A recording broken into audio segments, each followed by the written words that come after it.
So we'll call the Rules Review Committee to order, please. We'll start with public comment. No one in the room or online from the public, so we will move on to approval of the minutes of the October 24th, 2023 Rules Review Committee meeting. What is your pleasure? Motion by Supervisor Seefeld, second by Supervisor Robinson. Any discussion?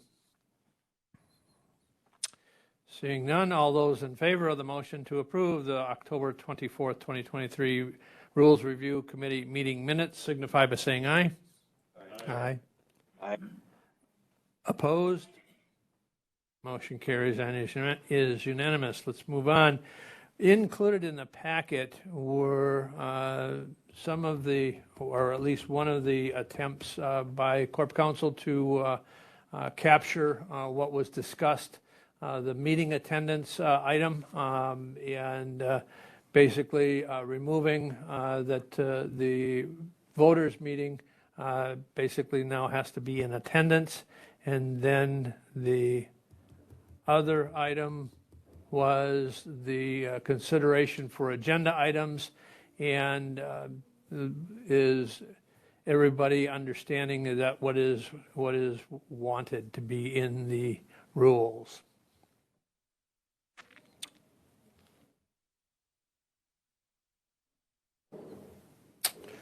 Again, putting a timeline on requests coming to the chair, requiring that it be disseminated to a committee, and the committee has to take it up within the next 2 meetings or within 60 days.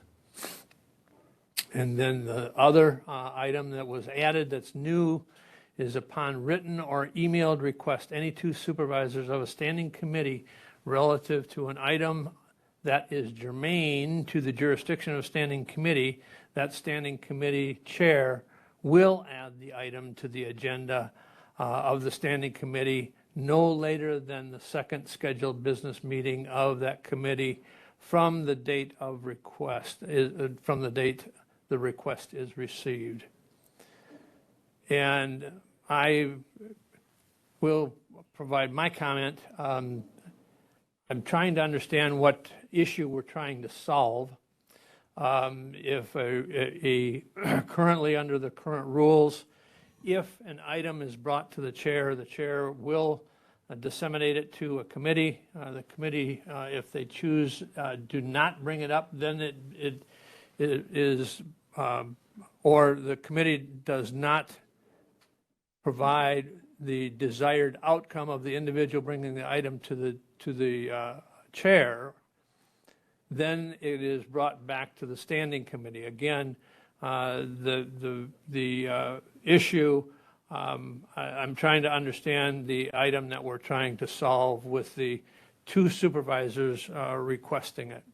Again, we had in prior versions of the rule, we had any 2 supervisors could then bring it to the full board, but the challenge there was that even if it was defeated at the committee, then any 2 people could bring something to the board. We now required it to go to the executive committee, so it still has to have a positive dispense by a committee to get it to the full board. But this potentially will allow 2 people to bring it to any standing committee. Supervisor Baker. Thank you. So I will try to respond to that question. Before I do that, I want to say that previously I had an objection to the number 3, where everything had to go through the executive committee and they had final say on whether it went to the full board or not. I believe that having item 2 addresses that, because it gives an alternate method to get items of question to the full board. So as I would say, even though I have a little bit of objection to the process in 3, overall, I can support the way this is written, so I'd be fine with that.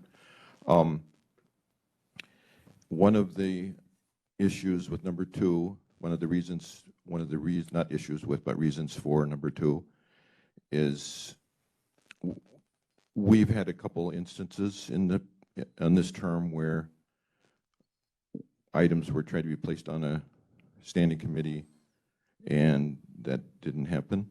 And the timeliness of one is such that the process takes so long that the issue is no longer germane by the time that it gets to the board. So part of it is timing. And a second reason, probably not the only other reason, but a second reason is for constituents that have an issue, if they know which standing committee that issue is germane to, this provides a method for citizens to request assistance. It's, item 1 is a more maybe daunting process, I think, for citizens, whereas item 2, they can look on the website, see who the committee members are, and contact 2 of them and request an item. So I just think it makes the whole process more responsive to the citizens and also expedites it, provides a little faster route. Thank you.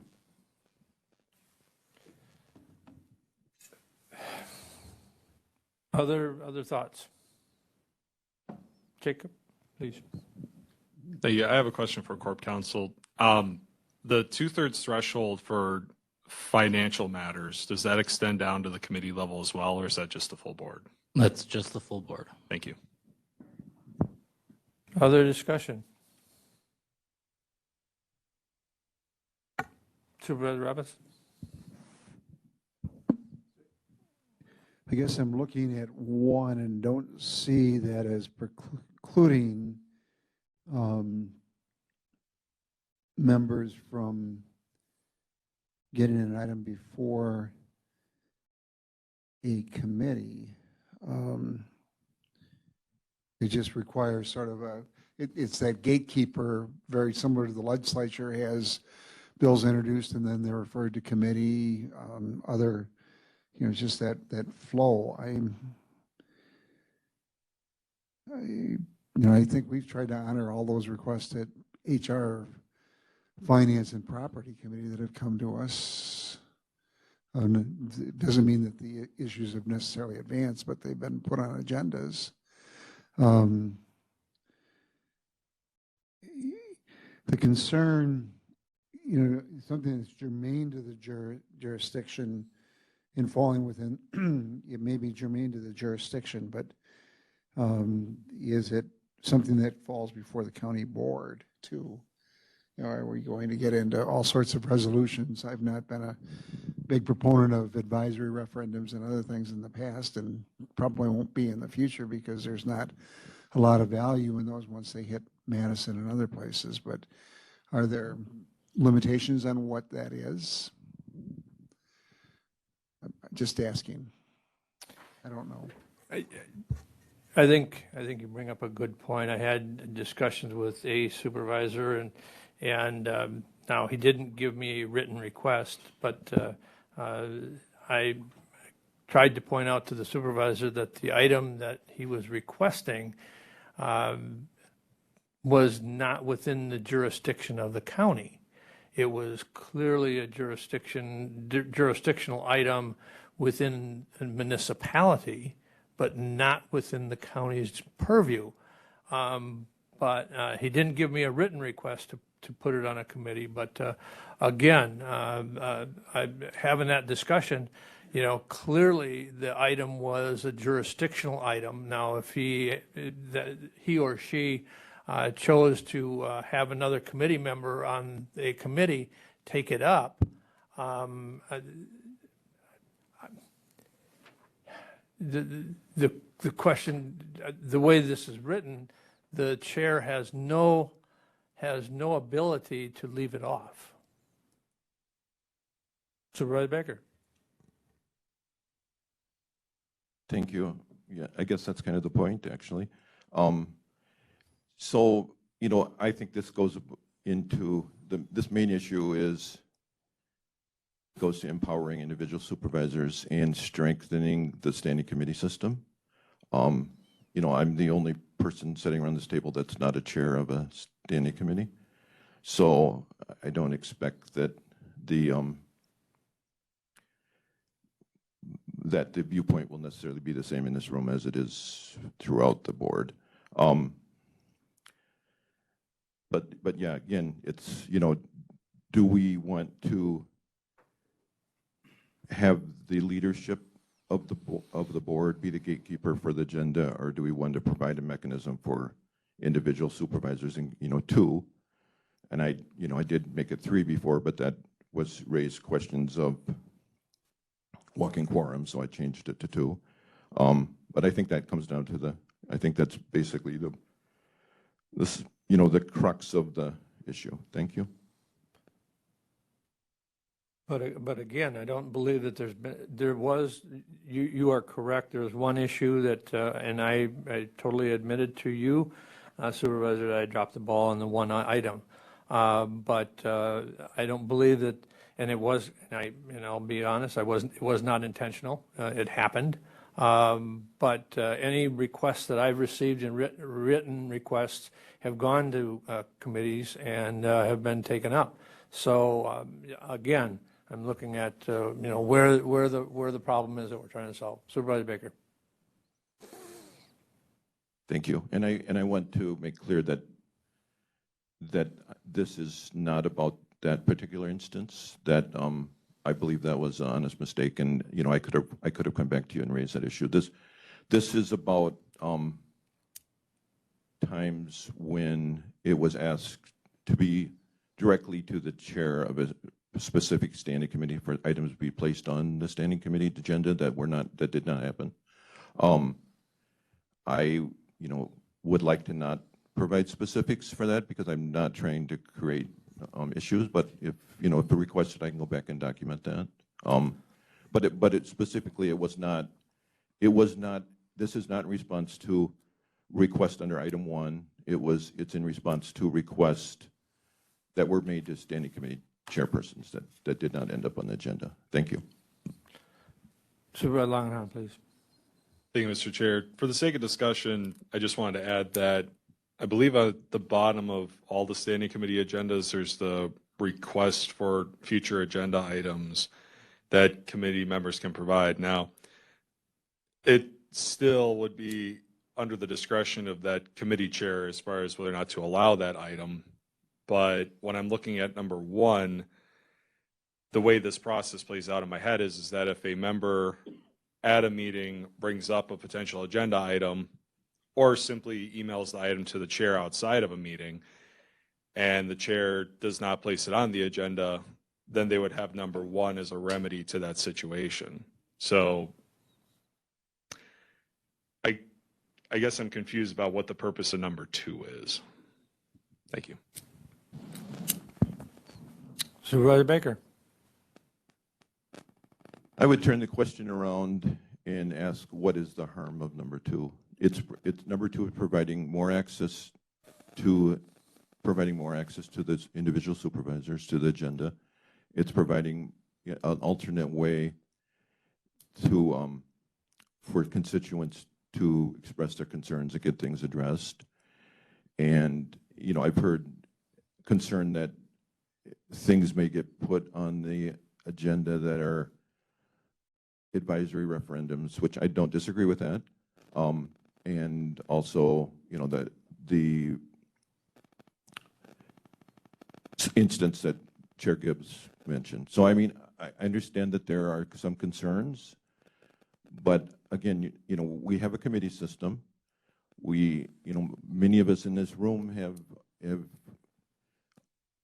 advocated for keeping that committee system strong, and I believe this strengthens that committee system because it gets things to start at the committee system as opposed to starting, going through a whole process, 60-day process and another 60 days. It just shortens that process up.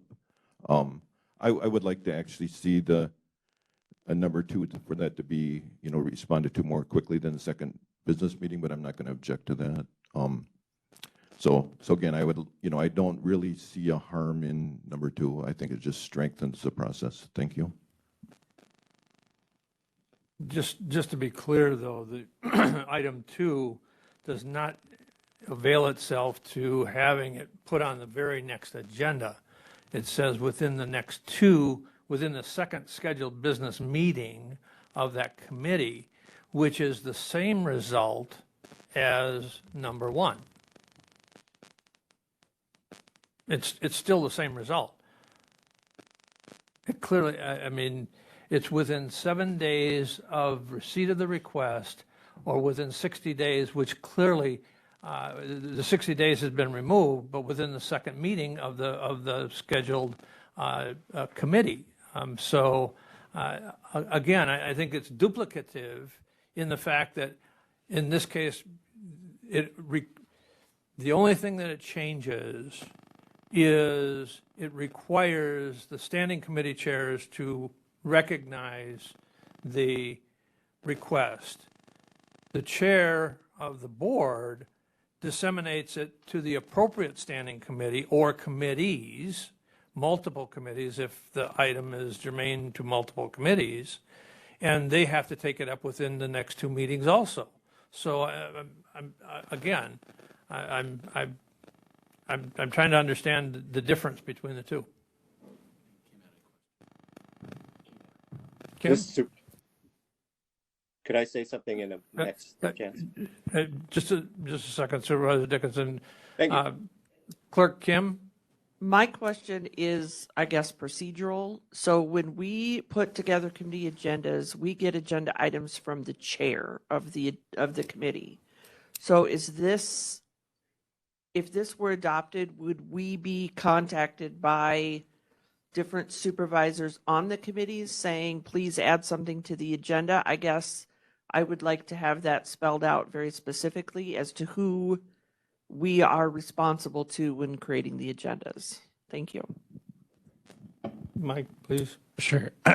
So as I read the wording, since I wrote it, my understanding is everything would still flow through the standing committee chair. So the clerk's office would still be responsive to the chair. The chair has the responsibility to add the items to the agenda and communicate with the clerk. So there wouldn't be individual requests that you'd be receiving. Supervisor Dickinson, please. Thank you. The only question I have with 1, 2, and 3, is this an order? Is this the order to get agenda items on, or does 2 stand on its own against 1? Because what I would be looking for is in clarification of the rule is how does an item get on the agenda? And it would seem to be step 1, request it from the chair. Step 2, request it to the county chair, who will then figure out a committee. Step 3, if that doesn't work, two members of the committee. I'm not clear on whether this is, you can do any of these at any one time, or if it's a step-by-step. Thank you. Well, I think the practice has been that if an item is brought directly to a committee chair, and the committee chair has discretion to put it on the agenda or not, it does not necessarily have to come to the county board chair to be put on an agenda for the committee to take it up. It's the committee chair's agenda, and they can put it on. Now, in the case that Supervisor Baker is talking about, an item was brought to the chair. The chair chose not to put it on the agenda, but there was never a formal process of number 1 followed. So it never got onto the committee's agenda. And so I think what the Supervisor Baker's offering is that any 2 standing committee members can not have to go through item number 1 to get it directly to the agenda of a committee. So the intent So I is to don't know have, that I don't know that there's an ordering or a process of importance that has to be followed there. Supervisor Robinson? I think Supervisor Dickinson is onto something, and it really gets into how do items get there. And as I look at it right now, item 1 deals with any member of the county board can get an item before a committee by putting the request in. Item 2 deals with how do committee members do that, but you sort of have that pecking order. The committee chair can place items on the agenda. Members can request it, so maybe we might want to rework this and sort of have that whole process clarified by how do items get on the agenda with some clarity, and in the event that there's somebody's not happy with it, then go to what is the role of the executive committee, or how do you arbitrate those items, and how do we reconcile it? But Mike, does that make sense from a process perspective? Right. From a process perspective, I don't read these as being written in a particular order. I think it's, as you described, number 1 is the way any supervisor can have an item considered. Number 2 is an alternative avenue for 2 members of a committee to have that committee consider an item. And then number 3 is, well, what happens if the item isn't advanced by the committee? What happens next? So 3 is kind of your Fall safe. procedural last step. 1 and 2 look to me like alternatives. So how do we deal with issues that are brought by 1 or 2 people that are out of the purview of the county board? Is there a mechanism or a process by which we can have a review of those items? I think that things that are before the county board appropriately should have a pathway to get considered. I think we run the risk of having all sorts of items come in that are incidental to the county board. Is there a mechanism by which we can, some people will say, yes, this is our responsibility. Others will say, no. How do we reconcile that? I think that's part of the underlying issue. So is there a way to spell that out?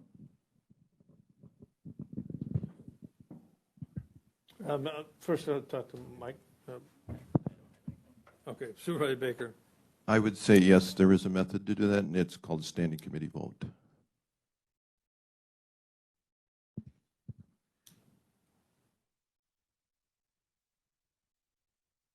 Supervisor Langenhan, please. I guess I have if the rules, the proposed, if the rules existed with the proposed changes here today, I'm going to try and communicate this as best I can, but if both these exist as avenues, then there is a situation where you could have one person make a request to the chair. You could have 2 supervisors make a request to a committee chair simultaneously. And with some matters where the lines blur, you could end up with that matter being referred to 2 different committees. So I think that's an issue to look into.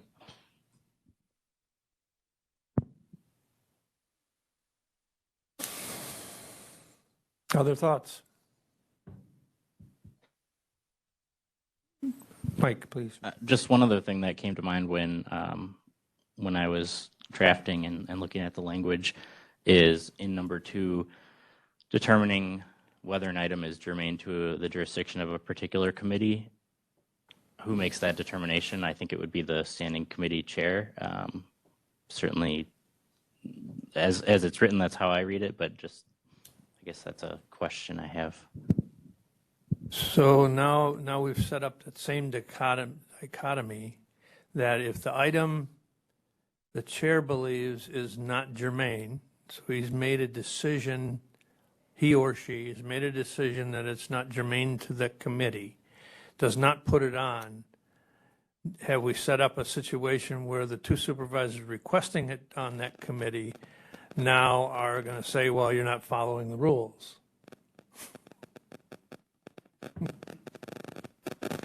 Supervisor Baker.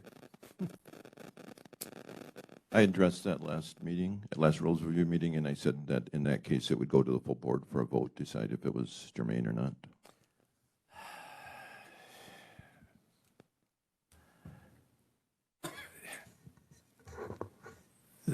The challenge I have there, or the question that I have there, what if the item is not germane to the county?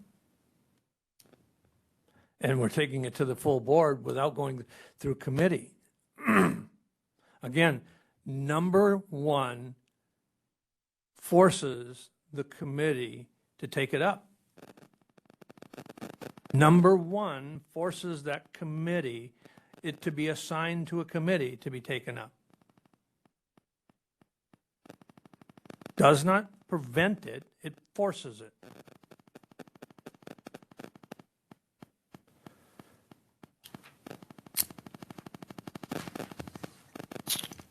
Supervisor Baker, you had something else?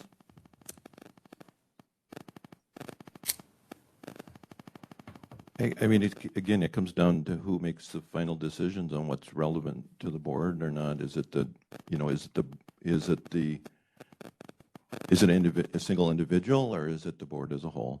I mean, that's the question.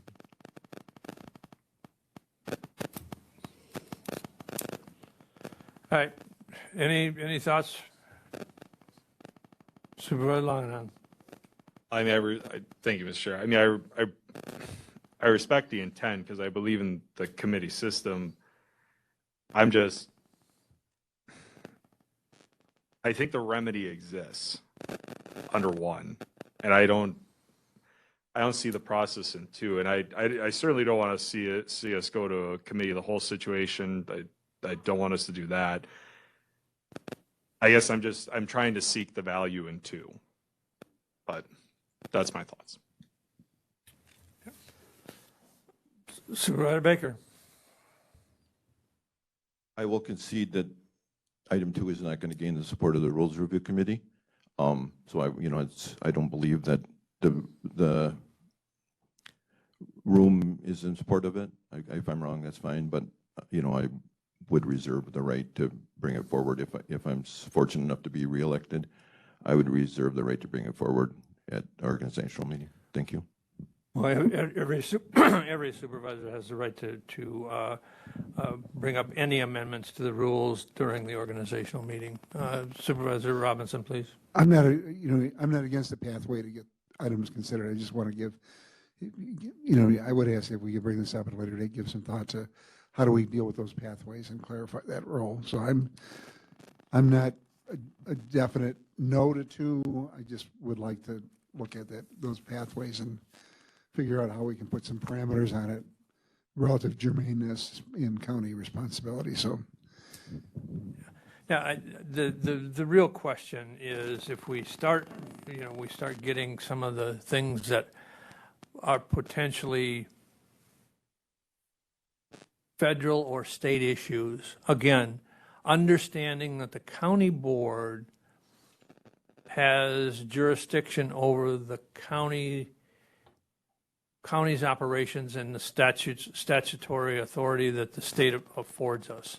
If we start going down the road of taking up issues that are federal and germane, are we doing the work that the county board, and that's my real concern as we start diving into items that are outside of the purview of the county board. If we look historically, when we've had very contentious items, in some cases they were outside of the purview of the county board, and that's the thing that I want to try to protect against.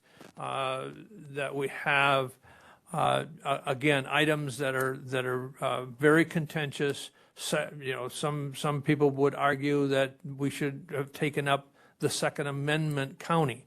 Some have taken up items of federal jurisdiction. Some have brought things that said state issues. So again, I just caution us on, again, we're still left with the arbitration of what is germane And I don't know that if we set up a situation where there's an absolute, that two people that absolutely want this on the agenda, and if it's, and they could, say something is germane to the committee and very arbitrarily bring it into we've set up a situation where we really potentially created a challenge. So we'll move on. I don't think we've got a solution to this at this point. We'll move on. Chair Gibbs, could I just say, this is Supervisor. Go ahead, Supervisor Dickinson, please. The only thought that comes into my mind is if the 1 and 2 that we had before seem to be geared towards items to go to the full board. There are times we have discussions in standing committee on items that will never go to the full board. So I don't know if there's some sort of thought process with that, with item 2 addressing that. Just a thought. Thank you. Supervisor Langenham, please. So if I'm hearing that correctly, then 1 and 2 are currently addressing items to go to the standing committee. And I guess the point that was just previously raised was, what about matters to go directly to the board? Is that what I'm hearing? Well, the way Well, I think the, sorry. go ahead. I think, yeah, Supervisor Dickinson. Supervisor Dickinson, please. Yeah, if you look at the first one, it actually talks about anyone desiring something to be at the full board. Then, and it's not being considered at a committee, goes to the chair so that it can be sent to a committee to then get to the board. And number 3 says, the way number 3 is right now says, well, if it's not going to the full board, then there's an alternative route through exec. Number 2 just seems to address the standing committee, getting something on a standing committee agenda. So again, part of it is the process I was talking about before. It's not real clear what we're trying to establish here, but I just wanted to bring that up as a thought that maybe 2 addresses that situation to have a standing committee discussion only. Thank you. All right, let's move on. The next item that I had on the agenda, or to discuss,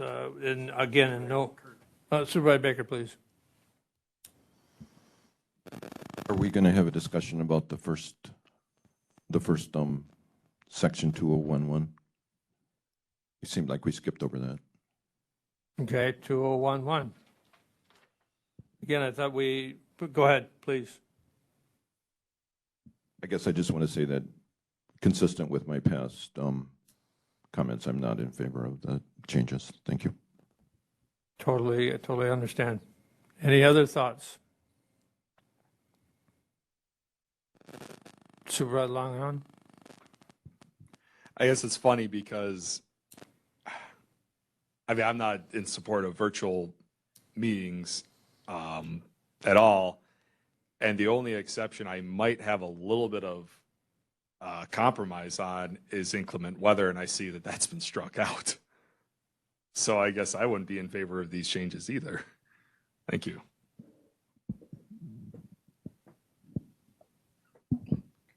Mike, please. I think we have a separate rule for inclement So- meetings. I was just going off my understanding of what the consensus was of the Rules Review Committee at that meeting, which I don't think I was at. So if that wasn't the consensus, perfect.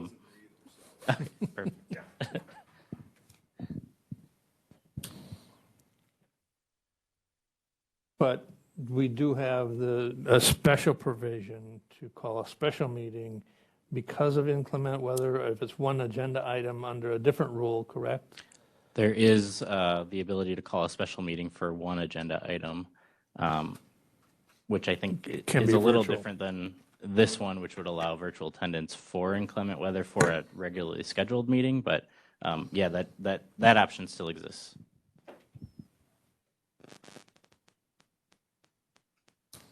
Other thoughts? As Supervisor Dickinson, I just wanted to state that I don't agree with these changes. Thank you. Okay. Supervisor Seefeld?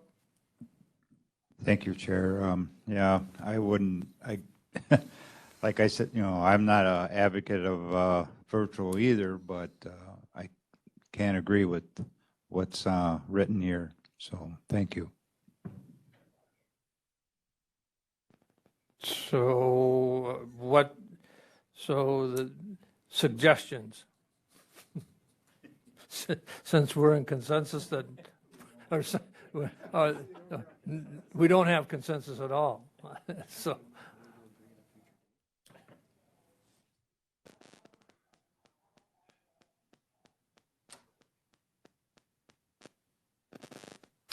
again, I thought the consensus was that the voters' meeting would be required to be in attendance,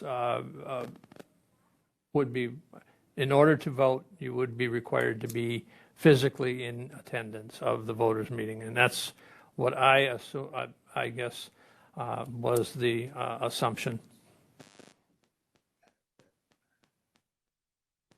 So if we're going to go down and start creating exceptions, we're back to who's going to arbitrate, when is the weather inclement enough to require, when is somebody sick enough, are we going to require, sick, absent doctor's excuse? I mean, I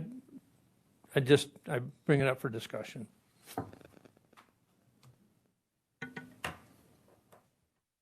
Supervisor Seefeld. Thank you, Chair. I do think the voting meeting should be, in person with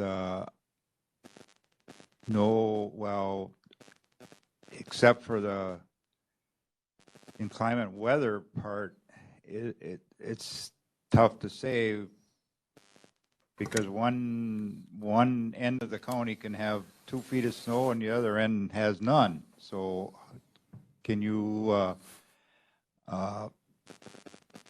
cancel a meeting and reschedule it because of inclement weather?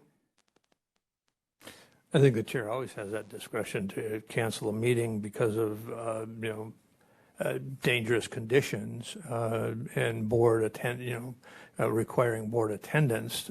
Absolutely. And I think that's spelled out in our rules also. Okay, then if that's the case, then I guess I would agree with all the voting meetings have to be in attendance. I mean, that's the way it was in the past, and I think we should go back to it. So, thank you.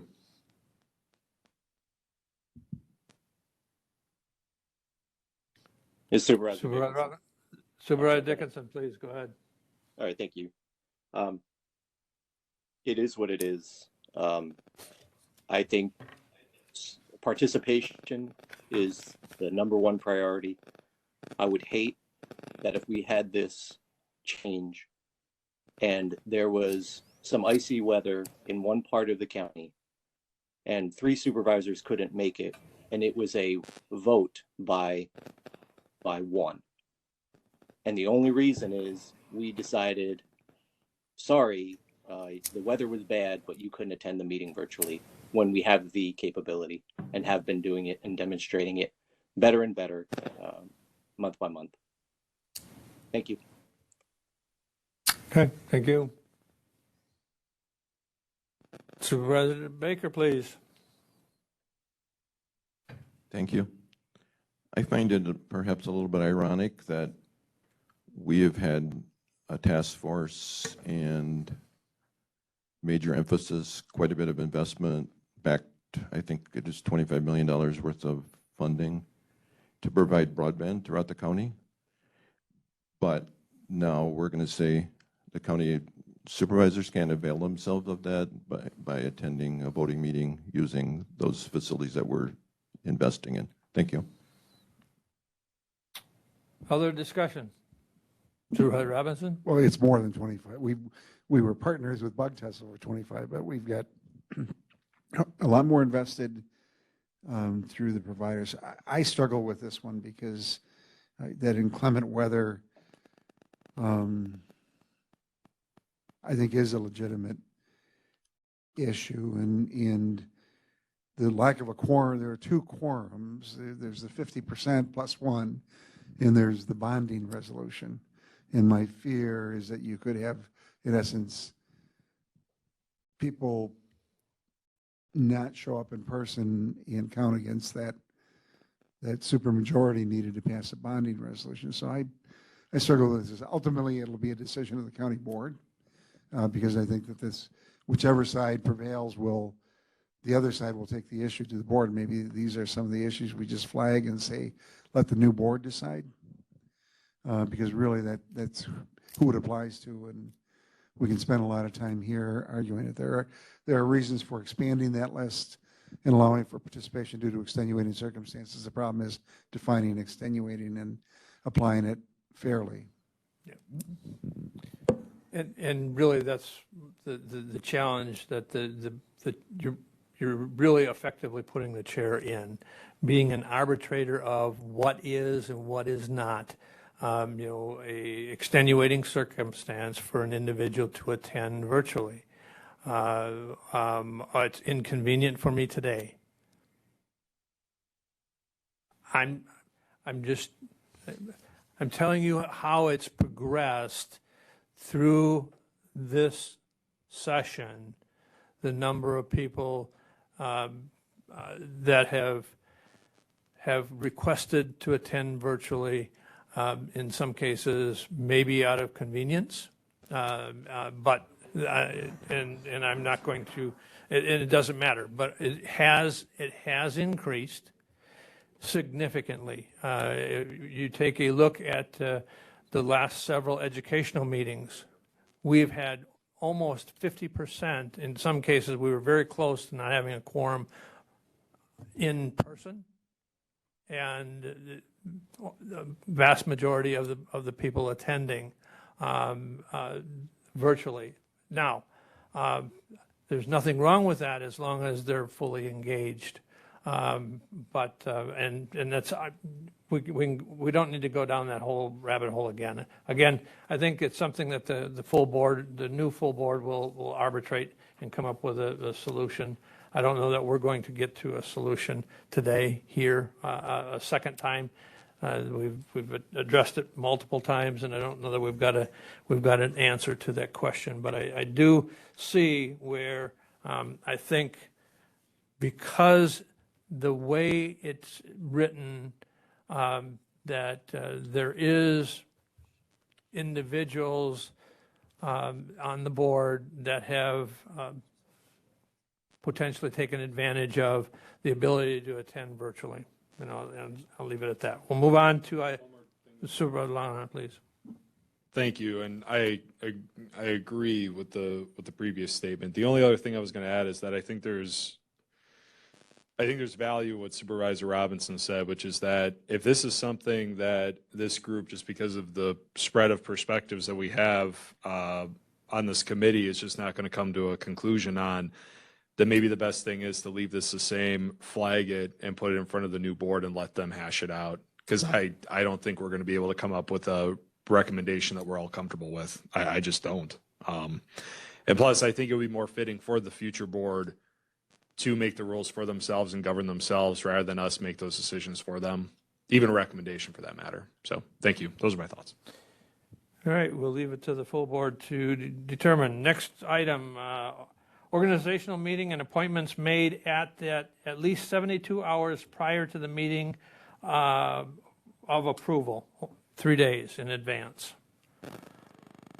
So that's a request that has been made that we take up. So organizational meeting appointments made by the chair after the election is held, and the chair and the vice chair get together to make the appointments, that they be made and posted 72 hours prior to the meeting that they're voted on. Supervisor Baker. So that was a request that I brought forward for discussion and consideration. It just appeared to me that there wasn't enough time in in our organizational meeting to actually like fully consider those. They seem to be, if I recall, and I could be wrong, that they were presented pretty much at the meeting or right before the meeting, and I might be wrong on that, but the motivation was just to give the supervisors additional time to review those and to decide whether, not to decide because that comes at the meeting, but just to consider, the appointments that have been made. Thank you.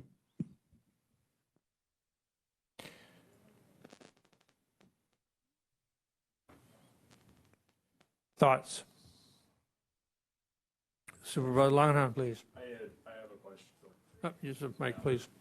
I guess I have a question about process before having further discussion. So we have the first meeting after the election where we're seated, and then Chair and vice chairs are elected. chair, vice chair, and then the following meeting. What is the time frame in between those two meetings? Usually it happens on Tuesday, and Thursday is our voters' meeting. So We would have to move that second meeting. currently we elect the chair, vice chair on a Tuesday. 2 days later, we come back and we get our assignments essentially, right? Okay, that's the first piece. The second piece is, the appointments are made by the chair, but they're confirmed by the board. Is that correct? Okay. Thank you. I'll take some time to ruminate. Supervisor Robinson, please. Just by way, I went into the calendar. So we did orientation last year on April 13th. Had a county board member meeting on the 19th, and then elected the chair, and then the 26th we dealt with the other. So there was that week in between. So that was, and I think that's the first time that in the past, it was a quicker turnaround. It was usually a 2-day in between, but that's impossible to have that. You've got a chair coming in. The administrator's appointments are easier because those are typically, well, they are easy from a citizen perspective. The board members, you're trying to balance out the workload as best you can. They're not easy, but they're just easier. So we might want to give some thought of addressing the timing of that in our rules. So 13th was orientation, 19th was the organizational meeting and the election of the chair, vice chair. 26th was the meeting when the committee assignments were handed out. Thank you. So I'm trying to understand the committee assignments, is the committee assignments going to, if they're challenged or turned down, then what's the structure, or what happens if the board decides that the committee structure is not the committee appointments? That's, I guess, the question I'm having is, what happens then?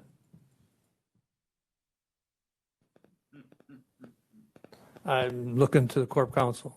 Are you asking what happens if the board doesn't Turns down the approve? committee assignments. I don't know. I'd have to figure that out in advance of it happening.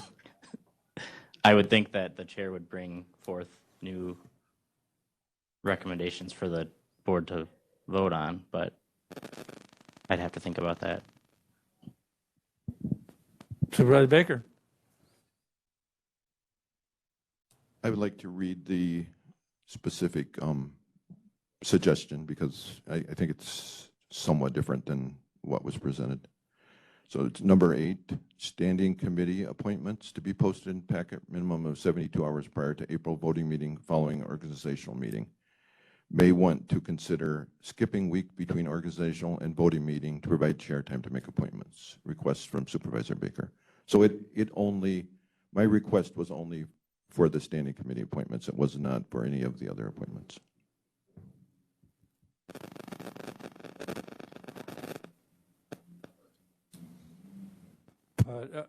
Again, the question, so how many times do we come back when the board's,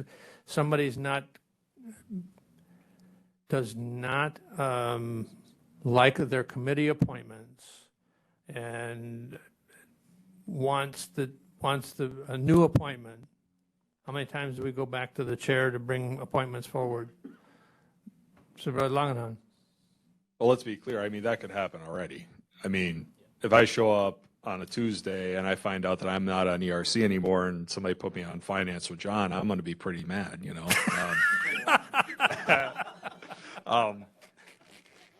So, you know, what's the statutory, because there's a piece that Supervisor Baker added there of adding a week in between. I'm curious about that as far as how much of this is driven by statutory timelines to get those appointments out there, as far as between the organization meeting and when we have those appointments made. The other thing I would just add is that if we did want to play that scenario out, and that's part of what rules review is that you play these scenarios out hypothetically. If there was a situation where the board didn't approve the appointments, every single member would be in violation of the rules because nobody would be on a standing committee. And our rules say that each member has to be on a standing committee. If they're not appointed to a standing committee, everybody's in violation. So I don't think that would happen, but sure, it could happen. So ask that question be for Mike. So to your first question, as far as the statutory authority, I believe statute really drives when the organizational meeting needs to happen, and then the county board decides how it organizes. So I think we have leeway as far as determining, okay, when is that next meeting for appointments?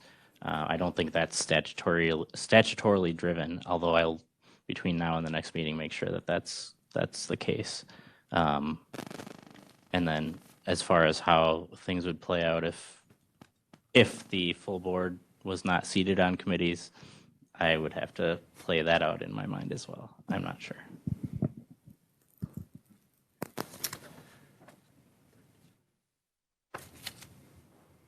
Supervisor Baker. But again, as Supervisor Langenhahn mentioned, that issue really has nothing to do with suggestion. I mean, that the suggestion is that we be provided more notice. The question of what happens if the board votes down those exists now. So it's not really, I'd say, germane to this. I guess it's germane to the discussion. That's fine. But I mean, it exists regardless of whether we have the 72-hour notice or not. Supervisor Robinson, please. So we have currently the rule that items be in by, the Friday before, which would meet that requirement if we have that. But the concern is just getting things.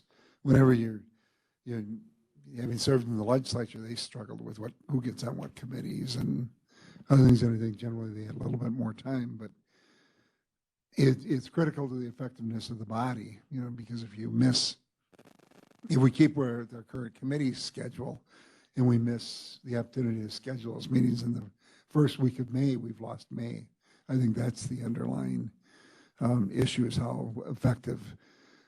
The question is, Kurt, you've gone through this and you try to meet with people after the selection of the chair. How hard is it to get that done by Friday? It's fair. It is a daunting task to try to go through and come up with your committee assignments, the interaction between some committees where two members from ERC must be on, two members from EEEDC must be on ERC, and the interplay between that and some of our subcommittees, and some people need to be on the 5142. So there's multiple things.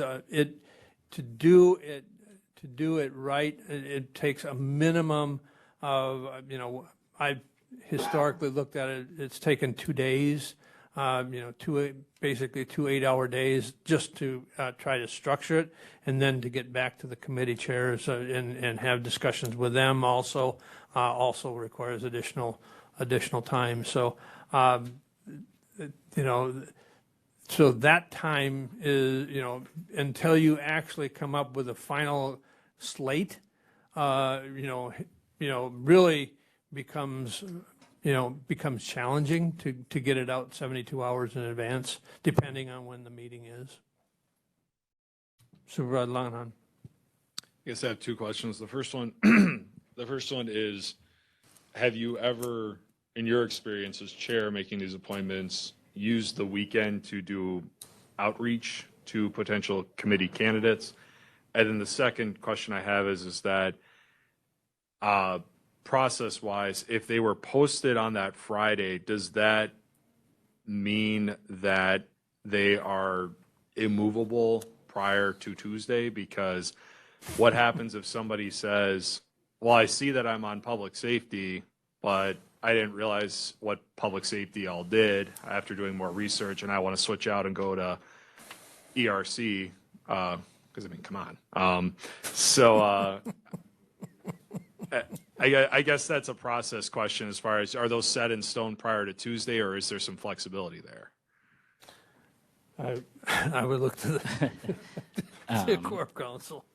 It would depend on how you write your rules, right? What about what's currently presented? Sure. So right now, if something is presented, if the slate is presented, I think it could change up until we run out of time for proper public notice. So, And in this case, they wouldn't be included as part of the notice anyway. They're part of the package. Correct. So They're you in the could change those. Yeah. Thank you. But if they're part of the packet, can they change even 70, well, within the 24 hours? I think so. Okay.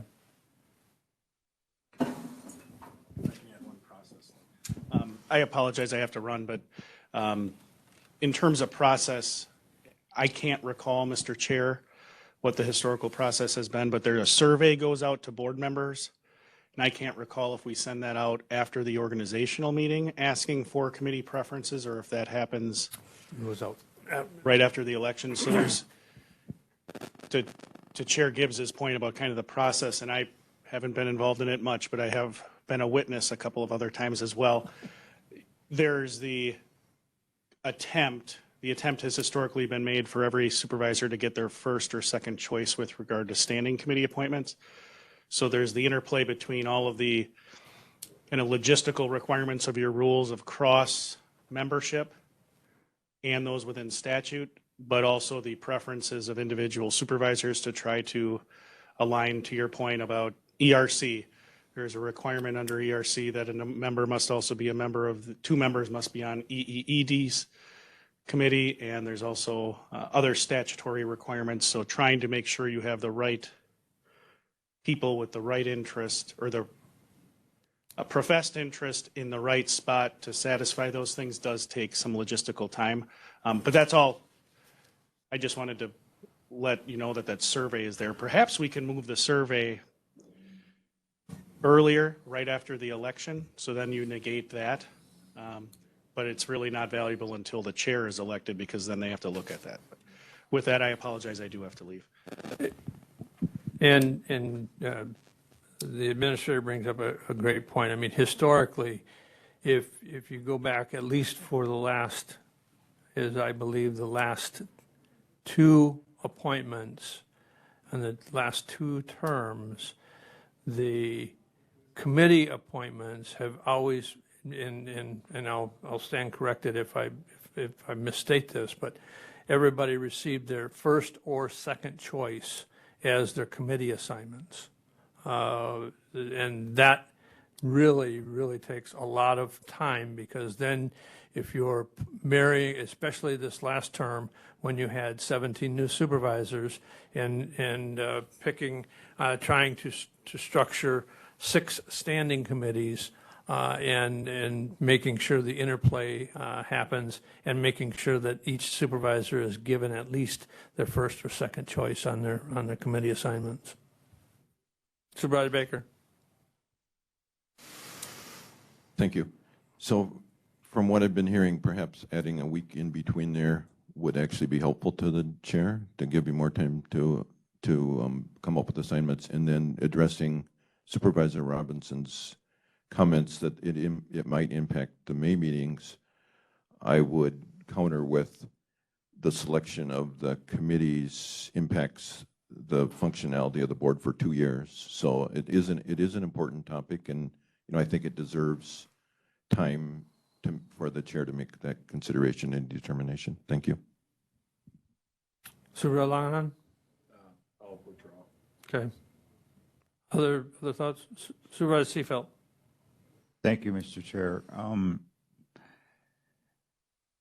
In, like you said in previous, being chair previously, that you worked over the weekend,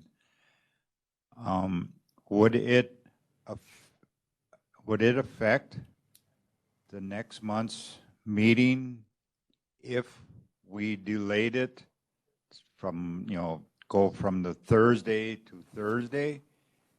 Would that affect the May meeting? No, the organizational meeting has to happen the Tuesday, under state statute, has to happen the Tuesday after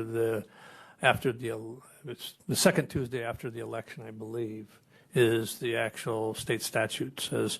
So the organizational meeting is required under statute to happen the second Tuesday after the election. Election has to be certified, so that is up to 10 days. Then the following Tuesday after the election is certified, the organizational meeting has to take place by state statute. So depending on when that election falls, and if you put in another, a following Thursday, which is what may happen, you may be up against agenda time for that should have been in under our rules on Wednesday prior to the committee assignment. So that's where the real challenge becomes.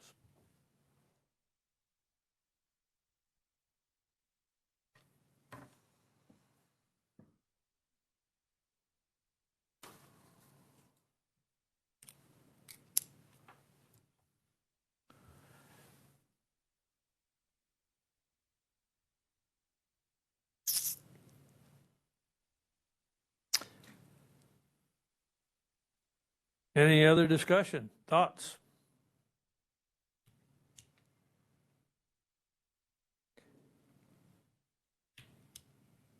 Moving on.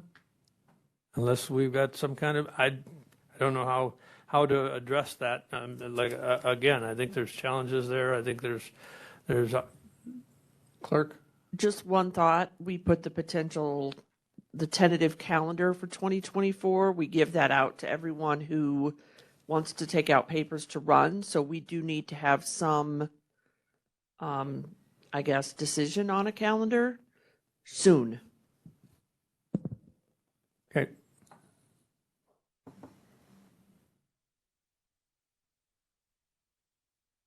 Which means by this meeting or by next meeting, if we're going to have it with the packet for the next potential board members, or at least the people that are taking out. Supervisor Baker. I appreciate the discussion around this topic in light of the issues raised. I will be happy to withdraw this for the time being. Thank you. Okay, then let's move on to a review of the executive committee membership. If the vice chair is allowed, and is the vice chair allowed to chair a standing committee? Discussion. Supervisor Langenau, please. Thank you, Mr. Chair. I guess I just kick things off. Where did this one come from? I believe Supervisor Mayor. Dickinson brought that. Yeah, Correct. Supervisor Dickinson brought that one up. Thank you, Supervisor Dickinson, please. Correct, thank you. The issue is that our executive committee should be 10 voting members, and we don't have that because the vice chair of the full board is also the chair of a standing committee. And so really the recommendation is that the vice chair shall not be the chair of a standing committee. That would alleviate the issue with the executive committee. Thank you. Now I'm going to date myself. We'll go back when I first got onto the board. It was almost required that the vice chair chair HR Finance Committee. I deviated from that when the vice chair didn't have a financial interest or financial understanding, or so that's when it deviated. But that's not to say that we can't prohibit the vice chair from, if we choose, from chairing a committee. Supervisor Baker. So in response to Supervisor Langham's question, I had also included this on my list. And I basically also suggested, in lieu of, as an alternative to prohibiting them, to, if that was the case, that there would be 3 standing committee members, so that there would still be, 3 at-large elections, so that there would still be 10 members on the executive committee.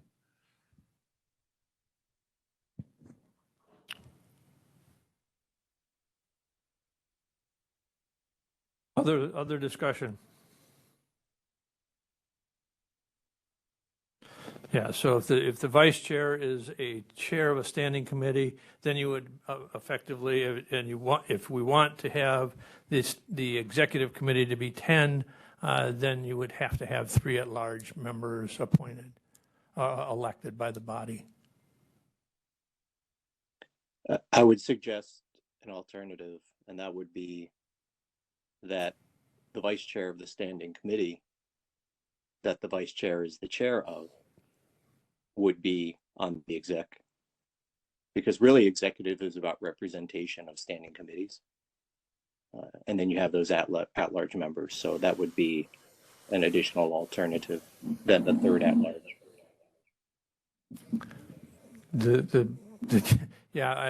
Then the current situation would mean that you'd have to have an alternative to that alternative, because the current scenario, play that out, Supervisor Dickinson. So Vice Chair McEwen is the chair of infrastructure. You were elected as an at-large member to exec, and so now you're the vice chair. So by rule, you would be on exec. Correct. So then you would still have to have the at-large member election. Supervisor Robinson. But that all gets into sequencing, so if you appoint your standing committees, you would then know, as part of that, who the vice chair is. So you would then elect your executive committee, I would think, after that, after the standing committees are appointed. So I don't see that as being problematic. That probably, from a sequencing perspective, would have Supervisor Dickinson, by virtue of being that vice chair, be on there and then open it up for elections. So I don't see that as problematic. So I like that approach. We're looking for, the vice chair. Also, he has responsibilities not only to the standing committee, but also sort of as a comprehensive plan and strategic plan implementer. So I think that giving them the ability to be at that higher level is important. So I think this makes sense in terms of making sure the committees are represented and others. So Supervisor Baker and then Supervisor Longhorn. I concur with Supervisor Robinson. I would support that Supervisor Dickinson's suggestion to have the vice chair serve on the executive committee in that case. Thank you. Supervisor Longhorn, please. Thank you, Mr. Chair. And if I'm out of bounds with discussion, please let me know. But the way I'm currently reading the composition of the executive committee, so there's 9 members currently, and we're supposed to have 10, correct? Or how many are we supposed to have? You would typically have the 6 standing committee chairs, the board chair and vice chair, and then the 2 at-large members, so 10. You can have 10, but right now, because the vice chair of the board is also a standing committee chair, he only takes up 1 spot. I thought our rules said we would have, I thought it was 9. Right, the membership is defined by position, not by numbers. yeah, I always thought the wish or it's the wish of the board, obviously, but I thought that it was intent to have an odd number on the exec committee rather than an even number. But it can be as large as you want it to be, but I think committee representation is critical, as Supervisor Dickinson clearly pointed out. And so the challenge, the larger you get, the bigger challenges it becomes. Like I said, maybe we want to just define it as being the 6 committee chairs. If the vice chair is a chair of a standing committee, that vice chair represents that standing committee.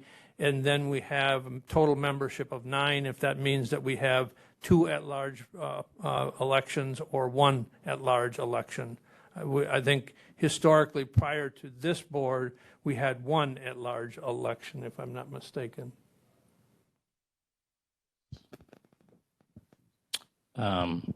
So I don't know.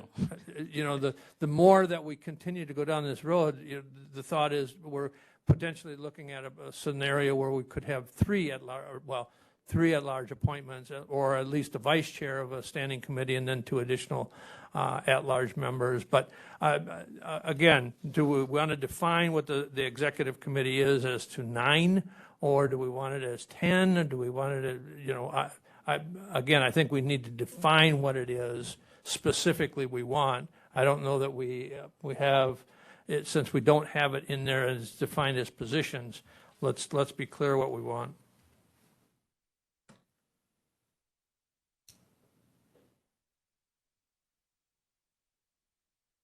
Supervisor Seefeld, please. Thank you, Mr. Chair.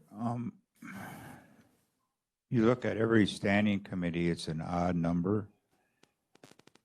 And when it comes to a vote, you should always have an odd number of people, I would think, that's my opinion, on either executive or a standing committee. But I think the executive committee should be at 9. That's just for the simple reason of, if it comes to a vote and we come to a tie, who determines the tie? That's what I'm getting at. Or we just advisory, but that's my opinion. So thank you. Well, under Robert's rules, a tie is a loss, so it does define what happens in a tie. But I guess the more that we continue down the road that we've ventured down, the executive committee was supposed to be the leadership of the board, along with the leadership of all the standing committees. And we brought in, I believe we brought in a at-large member when the vice chair was a standing committee chair. And so, again, I think, we brought in, now we have 2 at-large members. I think we got to be careful that we don't go down the road that we start to make the executive committee too large. But again, it's the will of the Rules Review Committee. Yeah, Supervisor Dickinson, my only request is that if someone is on the committee, then they have a vote. And we don't lose a vote because of the vice chair being the chair of a standing committee. So all I'm trying to alleviate, I'm not trying to change the number. I think having the 2 at-large is good because it gives board representation to the exec. But then we also have the committee leadership and board leadership. So I'm in favor of leaving it at the 10, but I just want to make sure that every member gets the vote, an equal vote, which isn't happening now. So thank you. So what you're saying is every committee chair, every committee is represented if the vice chair is a standing committee chair. Correct. I would argue just a little bit pushback that the vice chair still is the chair of that committee, so he's still representing that committee. But I get your point. I truly do.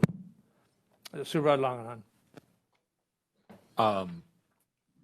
So used to be chair, vice chair, and assuming the chair or the vice chair was the chair of HR finance. Did it used to be 7 between like 2016 to like 2018 before we had the at-large member? I thought exec used to sit at 7 even after we combined technology and infrastructure, right? Correct. Okay. So we added the citizen member for more engagement from the board, to have more input from the members at large. So then we got up to 8. Now we're in a situation where we're sitting at 9 question mark. Current membership is 9. Current membership is 9. And Supervisor Dickinson's proposal is that we go to 10 with if the chair of the standing committee is the vice chair of the board, that we add to that the vice chair of the standing committee that the vice chair of the board is chairing. And then So- still 2 at-large members. So it's early yet. My math probably isn't totally correct, but if you had a situation where the vice chair is the chair of a committee,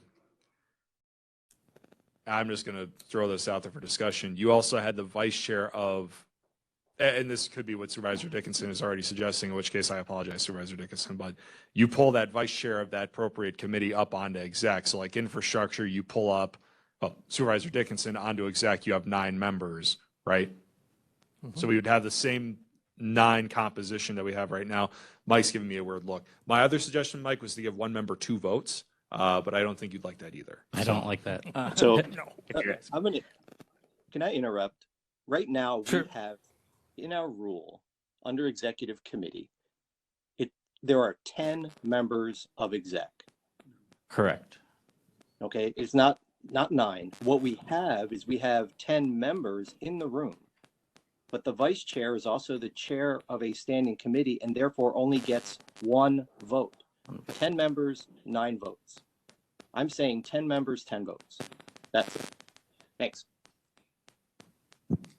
Mr. Chair, if I could, Go ahead. that was the look I was giving Supervisor Langenhan was our rules currently, as Supervisor Dickinson indicated, define the membership as the standing committee chairs. So other than exec, there are 6 standing committees, the chair and the vice chair of the board, that's 8, and then the 2 at large. So those are 10 separate positions that create the membership of the executive committee. And as Supervisor Dickinson indicated, because the vice chair of the board is also the chair of infrastructure, he has 1 vote. So effectively, it's a 9-member committee with 10 possible positions on it as the rules currently written. I'll Good. just Go ahead. say I don't favor 10. I agree this is an issue that should be looked at. I'd like 9 as opposed to 10. Thank you. I think the only way that you could accomplish that is reduce it by 1 at-large member election. And then if we put in the rule that the vice chair of the standing committee also is on exec, if the vice chair of the board is the standing committee chair, that would make it 9, would it not? If you removed an at-large member, Right. yes. Supervisor Langenau, please. Actually, I think Supervisor Baker had his hand up. Oh, Supervisor Baker, I'm sorry. I just have a question. During the previous term, did we have 9 or 10? Was there the same issue that Chair McEwen served as a vice chair? Because I believe there were 2 at large last term, but maybe I'm wrong. So I'm just asking for clarification of how many there were last term. There was 2 for the previous term? Because he chaired public safety. He did chair public safety. He did chair public. Not that, he chaired Health and Human Services the term before.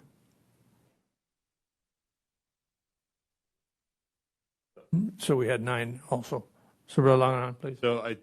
So I think that's a fix, but does it address the voting issue where you have the vice chair having a vote and infrastructure having a vote and those two being combined under one member of the executive committee only having one vote? Doesn't that still have that problem there?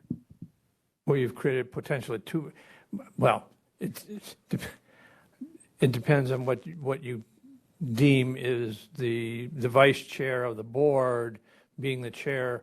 Is he voting on behalf of the infrastructure committee and the vice chair of infrastructure voting on? Is if your question is going to, does the committee then effectively get two votes because of, you're going to have that with the at-large member also, though, Fair enough. because an at-large member is a member of a committee.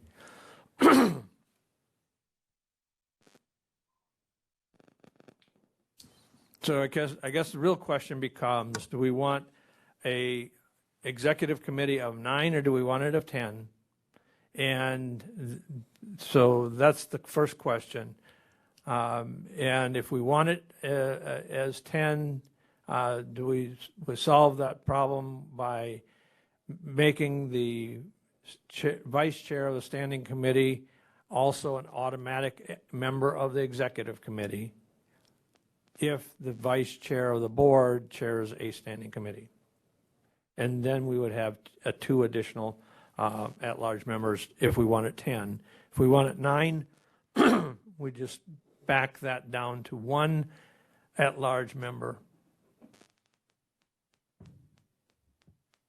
Thoughts?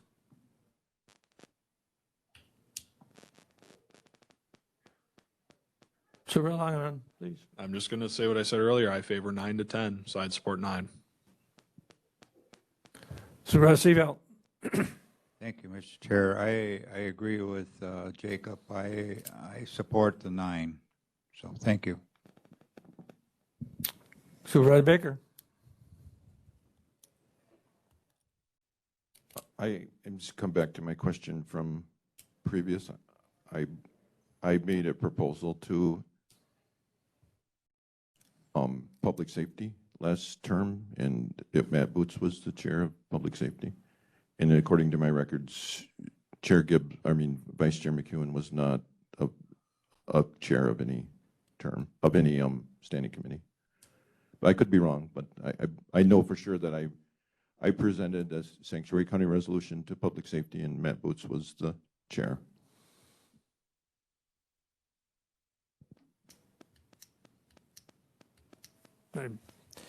You're jogging my memory, but I think it goes back 2 terms ago. So, could be. and I was chairing infrastructure, and Craig was public safety, and then we're 3 terms ago.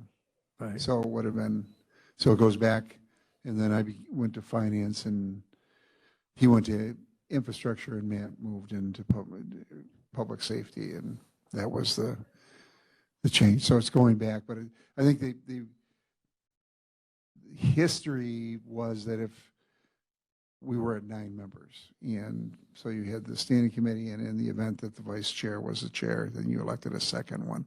It's not reflected in the rules, but I think that's been the past practice, the more I think about it. Yep.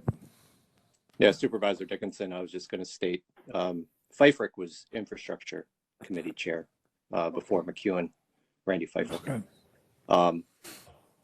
And ever since I've been on the board, the exec membership has been at the 10. We had the 2 at large in that previous vote. So to me, I don't really see the issue with having the 10.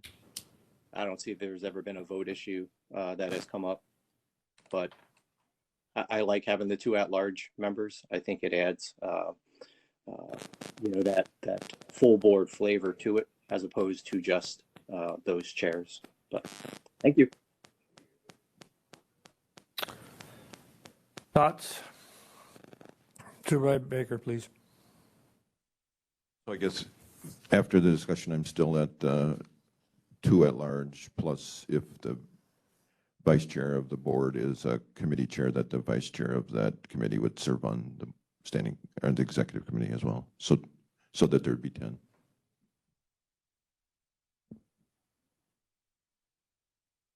Thoughts? Supervisor Mask. Supervisor Mass, please.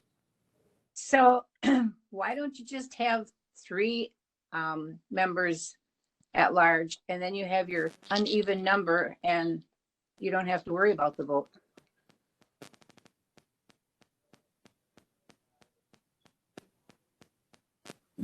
So your suggestion that we make it 11?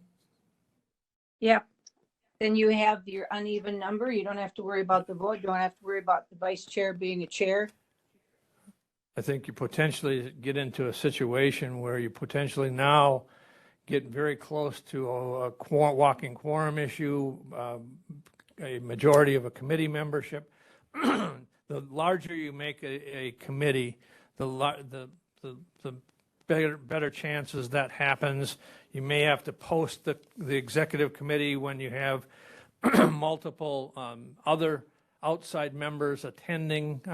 So the larger you get it, the more unwieldy it gets. I think that the real challenge, I appreciate the opportunity to look at it, but I think that the larger you make the executive committee, the more challenging it gets. The more we're heading towards a committee of the whole and a discussion of the full board, everything going to the full board for discussion. So I got 2 people at 9. I got 2 people. You're at 9. 3 people at 9. 2 people at 10. I guess I side on the situation where I would say with 9.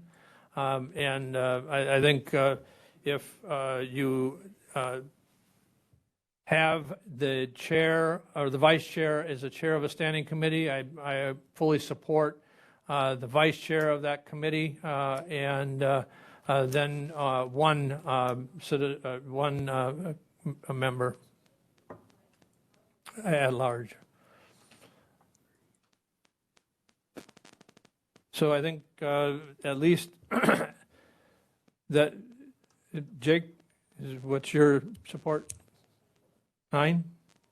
10? I'd like us to start at 9 and then build around the skeleton to arrive at that number. That's where I think we should be focusing our energies on right now. Okay, so I think the consensus, at least the majority of the committee, is at 9. I think Corp Council's got enough information to draft where we set 9 with the vice chair of the board. If the vice chair serves as a chair, consensus having the vice chair of that standing committee also on the exec? I believe I have the majority consensus as long as the consensus doesn't change. All right. Let's take up one additional item real quickly, and then we'll ERC membership. I think we need to change our rules. First off, one, because of the statutory change as far as the FSA member no longer has to be an FSA member. That member has to be can be a citizen member representing agriculture in does it say production ag? Do you know? I think it says production ag is what I think it says. Mr. Chair, could I add a comment? Go ahead, please. Thank you. I was contacted not by a constituent, but a member of the public about this particular item. If possible, I'd like this to move outside of our normal body of work and be presented in front of the board this session, because the individual that occupied this role up until last month resigned. So we currently have an open position on ERC, and I'd like that to be filled prior to next term, if possible. Of course, I'm just throwing that out there for discussion with this group. But I think it would be nice to get somebody in there as soon as possible. Thank you. we would have to have a suspension of the rules if I'm, well, our rules say it is an FSA member. So we would have to change our rules to appoint somebody other than an FSA member that FSA brings forward. Supervisor Langenau, please. I agree with what you're saying. I'm merely suggesting, why wait to amend the rules in April 2024 when we can do this now? Even if rules review wasn't meeting right now, I'd probably be bringing this to your attention.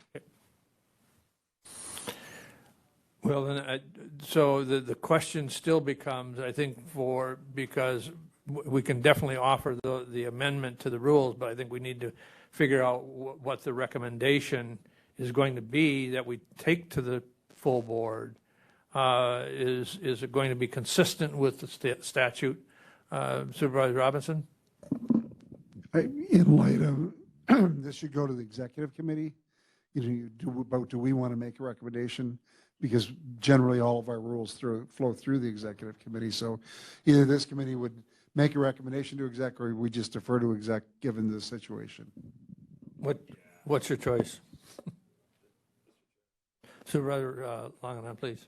I guess in light of the sake of consistency, maybe this should just go to exec. That way we address it as soon as possible, so we have somebody serving in that capacity. Just so we're clear, exec's going to be meeting in December. The recommendation goes to the full board potentially in December. Then we get an appointment. The appointment's going to be in January. It's still sooner than April. That's fine. Corp Counsel, please. Just relative to the statutory language, the statute says the county board shall appoint to the Land Conservation Committee a person who is engaged in an agricultural use. What does that mean? Well, it is further defined in a separate statute. Any of the following activities conducted for the purpose of producing an income or livelihood: crop or forage production, keeping livestock, beekeeping, nursery, sod, or Christmas tree production, floriculture, aquaculture, fur farming, forest management, enrolling land in a federal agricultural commodity payment program or a federal or state agricultural land conservation payment program. Thank you. Okay. So it's a little more than just production ag, but because it gets into, somebody enrolling into a FSA program, a CRP program, for example. Yeah. Supervisor Baker, please. As a member of the Rules Review Committee that is not on the Executive Committee, I have no objection to referring this to exec. Okay. Right. So we'll refer that to exec. And then we'll bring it back once the full board ratifies the change to ensure that the recommendation is the same for moving forward. But there's still another issue. I mean, that's one of the issues. The other that was brought to my attention was, and we have a representative of the Towns Association. The question, do we want that to continue and remain? Mr. Chair, Go ahead, Supervisor Langenau. in light of my personal interests, I'd like to abstain from all discussion related to this matter. Thank you. Good.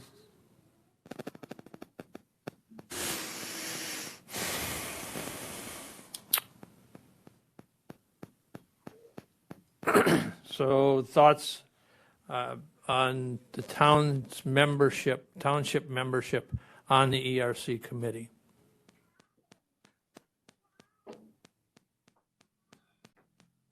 Supervisor Seefeld. Thank you, Mr. Chair. Our previous rep that's on there has no voting. It is just advisory to the committee, if I'm understanding this right. So our rule currently says that the Towns Association rep has the power to make motions and second motions and speak when recognized, but they don't have a vote. And they don't count towards establishing a quorum.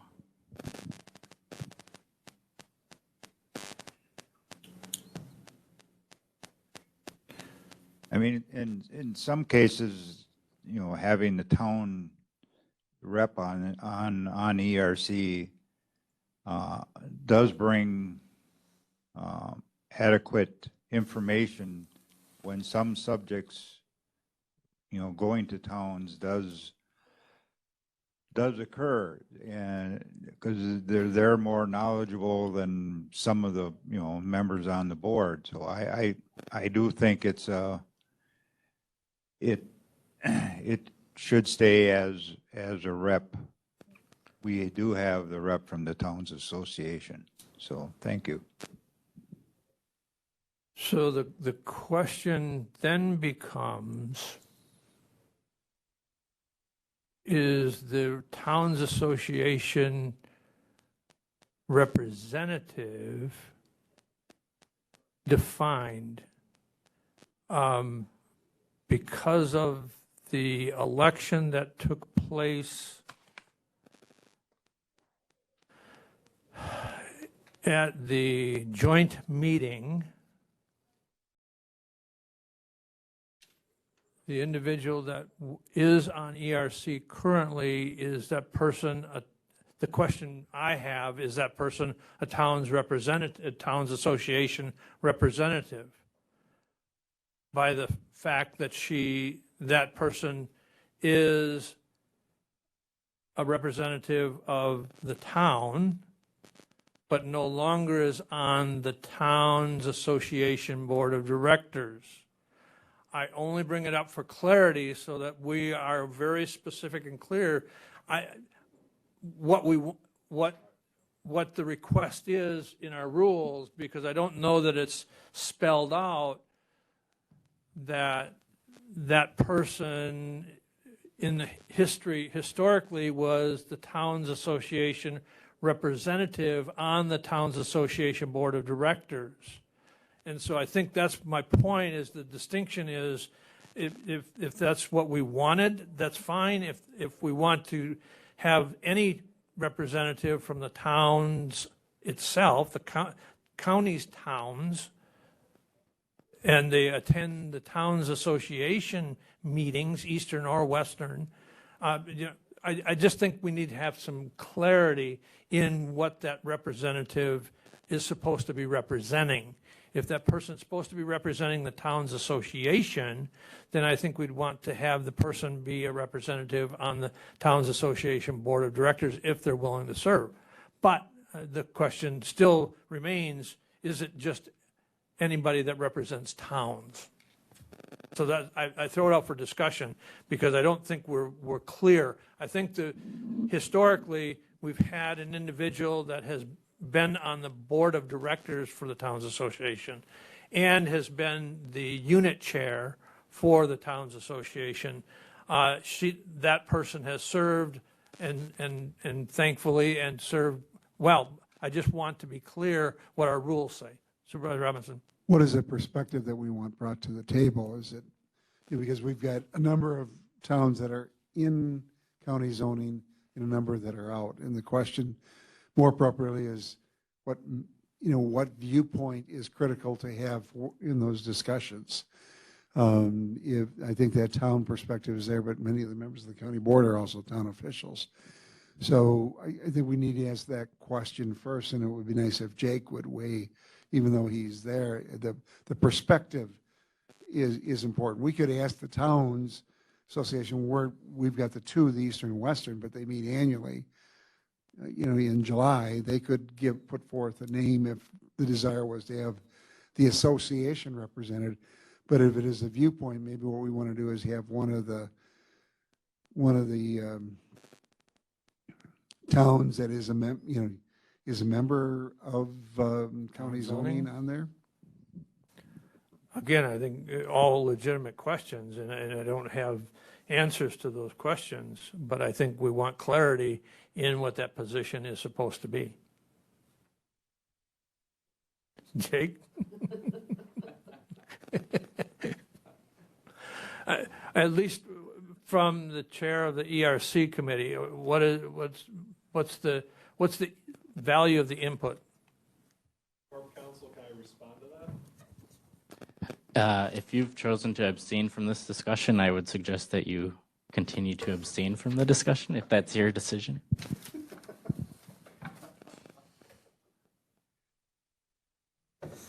So then it becomes, what do we want, what perspective are we looking for? Could I ask that we perhaps contact the CPC staff and see what their thoughts are relative to involvement and participation from a stakeholder group perspective, and understanding that the current chair has given his employment, a tenuous position at best. So Absolutely. I think if we could reach out to them and ask. I think that it's a great idea. Let's reach out to the director down there and see what the perspective is, and we'll then bring that back for the next committee. We got as far as we're going to get today, and be respectful of everyone's time. We will move on to the next item on the agenda, and that is item number 5. What's your pleasure? Motion by Supervisor Seefeld, second by Supervisor Langenhan to adjourn. Any discussion? All those in favor of adjournment signify by saying aye. Aye. Opposed? We stand adjourned. Thank you, ladies and gentlemen.